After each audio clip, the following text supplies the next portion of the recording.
I was 22 when this happened, fresh out of college and broke. I was bouncing between odd jobs in my small town, babysitting, cleaning, pet sitting, whatever brought in quick cash. That's how I met a man named Richard.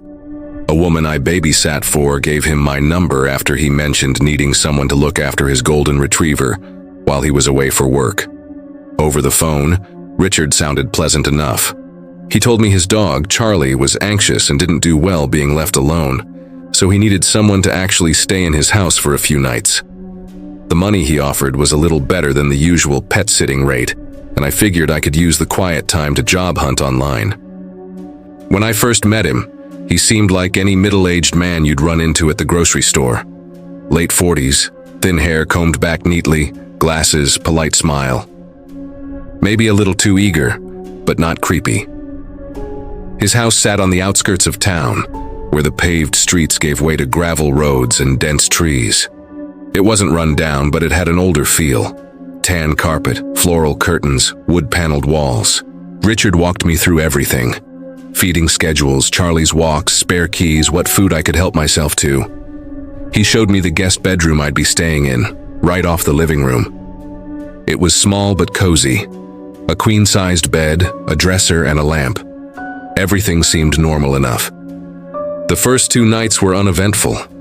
I watched Netflix on my laptop, walked Charlie along the gravel road, then went to bed with him curled up at my feet. It was almost relaxing, like a mini vacation. But the third night changed everything. It was around 11:30. I had just taken Charlie out, brushed my teeth, and crawled into bed. I was scrolling through my phone when something across the room caught my eye. The alarm clock on the dresser. It wasn't that it looked out of place exactly, but it seemed newer. Sleek black plastic with a glowing blue LED display. The rest of the room was stuck in the early 2000s. Beige carpet, oak furniture, faded floral curtains. The clock looked like something you'd buy at Walmart last month. Don't know what made me get up and look closer. Maybe the way the light reflected off the plastic face. But when I leaned down, I noticed a tiny black dot above the glowing numbers. A perfect circle. My stomach sank. I'd read enough online horror stories to recognize what I was looking at. That wasn't a sensor. It was a pinhole, a lens. I picked the clock up and it was heavier than I expected. A faint buzzing sound came from inside like a tiny fan.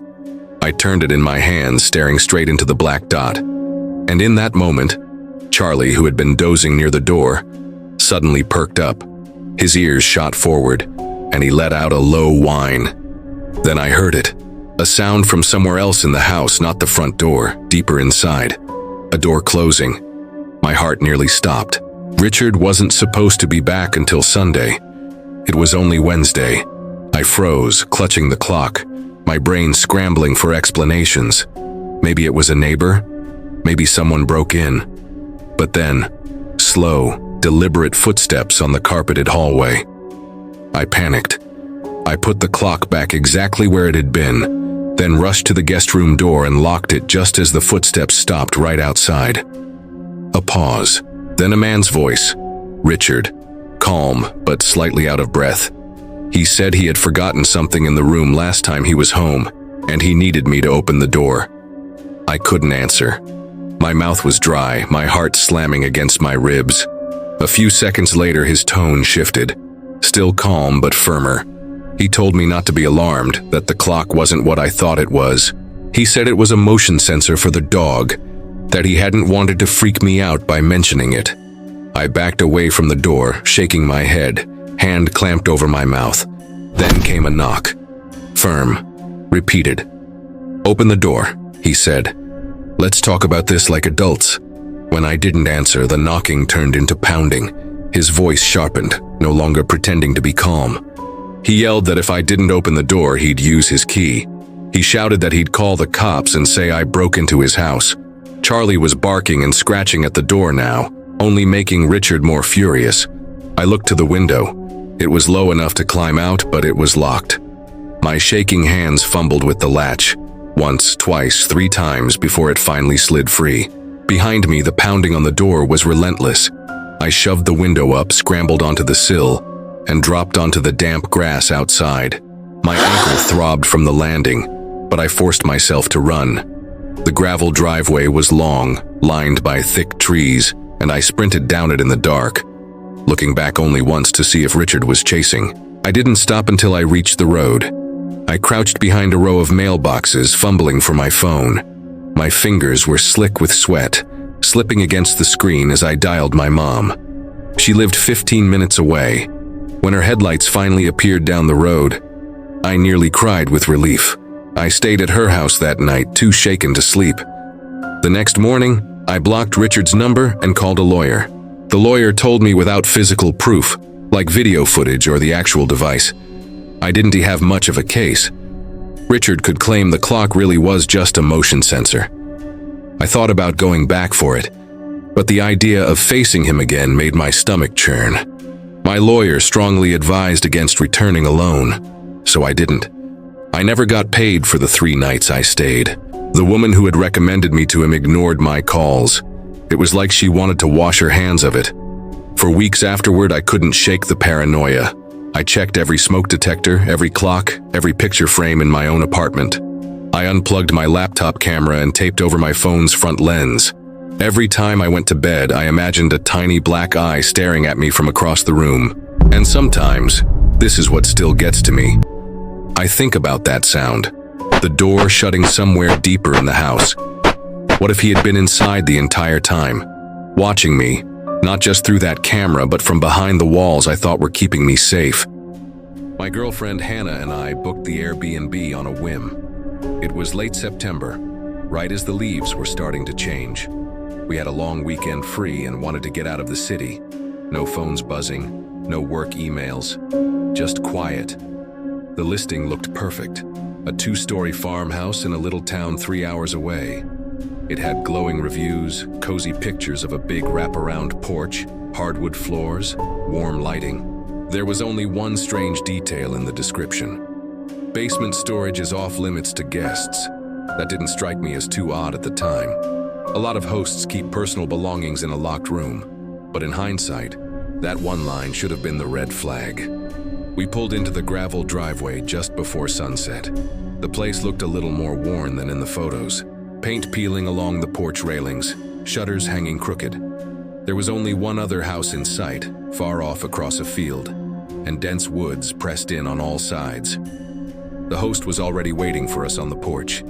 His name was Martin. He looked mid-50s, tall but a bit hunched, with thinning gray hair combed carefully over his scalp. His clothes were neat, flannel shirt tucked into pressed jeans, but his smile didn't sit right. It was stretched just a little too wide, practiced, like he had rehearsed it in the mirror. When he shook our hands, his grip lingered a fraction too long. His eyes lingered too. He gave us a tour, living room with an old couch and a TV, kitchen with slightly outdated appliances, upstairs bedroom with a large bed under a creaky ceiling fan. All fine, if a little dated. But when we came back down, he stopped at a door near the kitchen. A heavy padlock dangled from it. Martin rapped his knuckles against the wood and said, in a suddenly firmer voice, "This stays locked, that's my storage space, nothing down there you need." The friendliness dropped from his tone just for that moment. Then it was back. He smiled again, wished us a pleasant stay, and left through the front door. That night we unpacked, made tea, and sat on the porch. The silence was almost oppressive. No traffic, no city noise, not even the distant hum of a highway. Just crickets and the occasional rustle of leaves. By the time we went to bed, the quiet was unnerving. Sometime after midnight I woke up. At first I thought it was Hannah shifting beside me, but then I heard it clearly. A dull thud from below, the basement. I held my breath, straining to listen. Nothing more came. After a minute I told myself it was the house settling, an old beam shifting. The next day was normal. Breakfast in town, little antique shops, coffee with Hannah's sister who lived nearby. We stayed out until after dark, then went back to the house, cooked pasta, watched a movie on my laptop, and went to bed. At 2 a.m., the noises started again. This time, not a thud. Dragging. Something heavy scraping across concrete. It lasted maybe 5 seconds, then stopped. Another pause. Then it started again. I sat up in bed, heart pounding, listening. Hannah whispered, "You hear that?" I nodded. We stayed awake another half hour, clutching each other until it stopped. The second night was worse. Around 2:30, the sounds returned. But now it wasn't dragging. It was footsteps, 4 or 5 in a row. Then silence. Then 3 more. Each pause lasted long enough for me to picture someone standing perfectly still in the darkness, listening. Hannah swore she heard breathing. I wanted to get up to at least peek downstairs, but fear rooted me to the bed. We lay there stiff and silent until dawn. By the 3rd morning, the house felt heavier, oppressive, even in daylight. While Hannah showered, I went to the basement door. The padlock was still there, but when I leaned close, I smelled something faint. Damp air, stale, sour, almost metallic. That night, around midnight, the noises began again. Metallic clinking like chain against pipe. Then footsteps. On and off for nearly an hour. Neither of us slept. The 4th night was the breaking point. We were brushing our teeth when Hannah suddenly froze, staring at the smoke detector above the bed. "Does that look normal to you?" she whispered. I glanced up. At first, I didn't see anything. Then I noticed a tiny black circle in the center, shinier than the rest of the plastic. I climbed on the bed for a closer look. My stomach dropped. It was a camera, a small wireless camera hidden inside the smoke detector, green light faintly glowing. I yanked it down. Inside, nestled against the battery, was the lens. Hannah turned pale. I checked the rest of the room. Sure enough, another small hole near the dresser mirror. Another lens aimed directly at the bed. That was it. We stuffed our belongings into bags without folding, hearts racing, and bolted to the car. We drove to the nearest gas station where I called the police. 2 officers met us there. We explained everything: noises, cameras, the locked basement. They followed us back to the house. The front door was unlocked. The basement door wide open. The officers went down first, flashlights cutting through the dark. A few minutes later, we heard them shouting.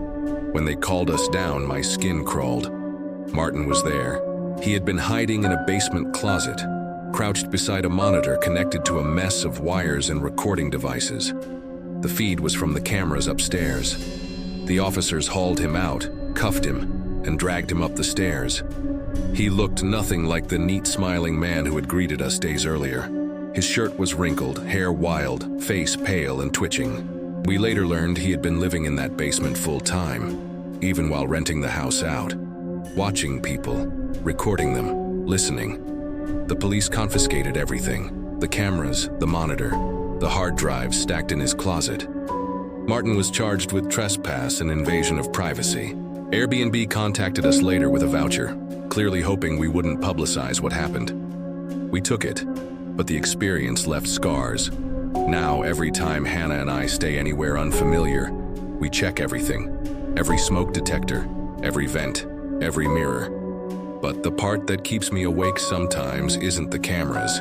It's the sounds, the dragging, the footsteps, the breathing. Because for those first 3 nights before we found the cameras, Martin hadn't just been recording us.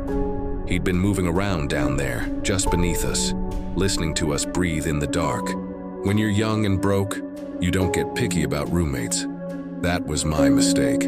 It was my final year of college, and rent near campus was ridiculous. My 2 friends were moving in with their partners, leaving me scrambling. I posted an ad online.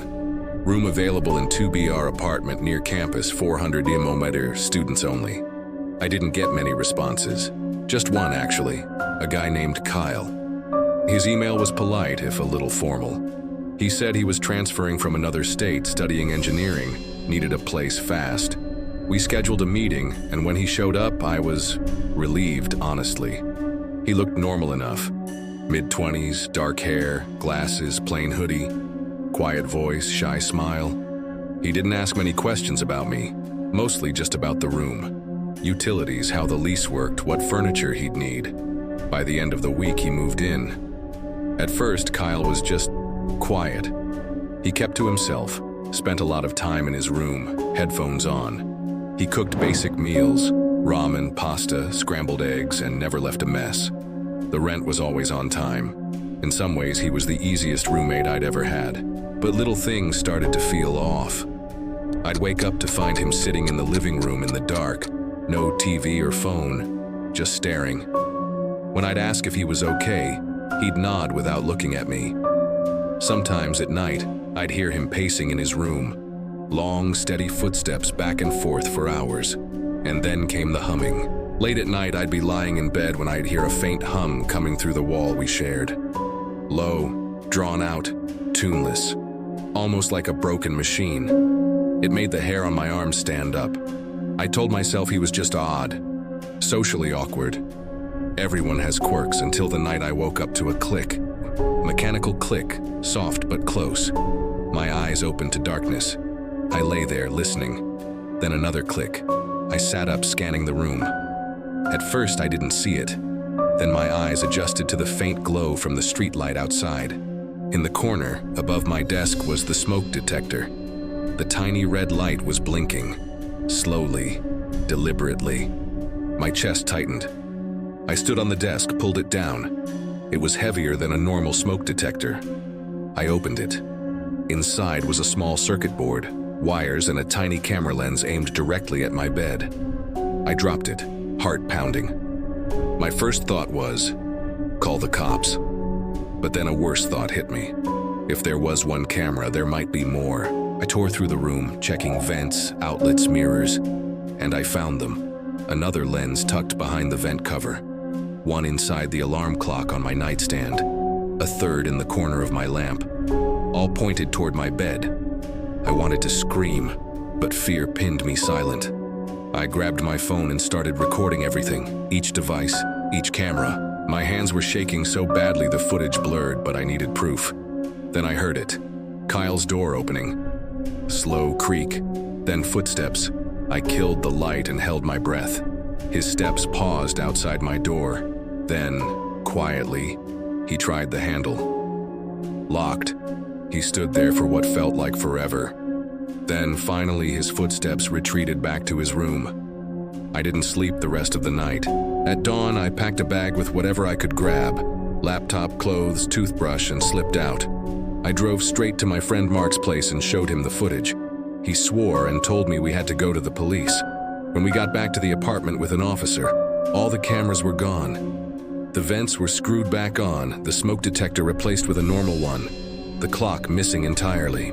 Kyle's door was wide open. His room was stripped bare, no clothes, no furniture, nothing. It was like he'd never lived there. The landlord swore he'd signed the lease, but when she checked the records, the ID and information he'd provided turned out to be fake. Kyle, or whoever he really was, had vanished. The police filed a report, but with no solid identity, no footage of him placing the cameras. There wasn't much they could do. I changed apartments within a week. For months after, I felt watched, paranoid. I taped over my laptop camera, covered every smoke detector with a towel before bed. And sometimes I'd wake up at night convinced I'd heard that faint mechanical click again. I still don't know how long he'd been recording me, or what he did with the footage. But the thought that keeps me awake is this. What if he wasn't just recording? What if he was waiting for the right night to stop watching and finally do something worse?